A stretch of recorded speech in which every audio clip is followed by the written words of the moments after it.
ഈ നമ്മളെ പൊരേന്റെ ഉള്ളിൽ കയറി എന്തിനാണ്? പാമ്പിനെ പിടിക്കാണ്. ഈ ആര് പാമ്പ് പിടുത്തക്കാരന്? വെറുതെ പറയാണെന്ന്. അവിടെ ഒരു പാമ്പ് ഇല്ലായിരുന്നു. അങ്ങനെയാണെങ്കിൽ ആ പാമ്പ് എങ്ങനത്തെ പാമ്പായിരുന്നു? എങ്ങനത്തെ പാമ്പെന്ന് ചോദിച്ചാൽ തലയും പാലും ഉള്ള പാമ്പായിരുന്നു. അല്ലാണ്ട് പിന്നെ കൊമ്പും കാലുള്ള പാമ്പിനെ നീ കണ്ടിട്ടുണ്ടോ? ആ പാമ്പ് എങ്ങനെ ഇരിക്കുന്നാണ് നമ്മൾ ചോദിച്ചത്. പാമ്പ് ഇരിക്കണല്ല, ഏഴതായിരുന്നു. എന്നാൽ ആ പാമ്പ് ഏത് ജാതിയിൽപ്പെട്ട പാമ്പായിരുന്നു? ജാതിയാ? നെറ്റിമൊരു കുറിയുണ്ടായിരുന്നു. അപ്പൊ അയ്യക്കാരാവും. ബെസയുള്ള പാമ്പായിരുന്ന ബെസയില്ലാത്ത പാമ്പായിരുന്നു? അയ് കടിച്ചാലല്ലേ അറിയൂ. ഈ അല്ലടോ പറഞ്ഞത് രാജവെമ്പാലിയാണ് ഇത്ര നീളമുണ്ട് ഇത്ര വണ്ണുണ്ട്.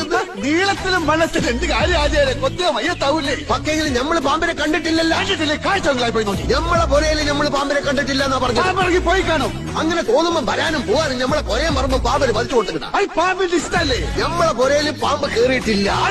അറിയാം. നമ്മള് കണ്ടിട്ടില്ല. കാണാത്തത് ഉണ്ട് എന്ന് നമ്മൾ വിശ്വസിക്കൂല. നിങ്ങൾ ദുബായ് കണ്ടിട്ടുണ്ടോ? ഇല്ല. അപ്പൊ ദുബായ് ഇല്ലേ? എന്താ വിളിക്കണ്? നമ്മളിവിടെ തുണിയിലാണ്ടിക്കണ.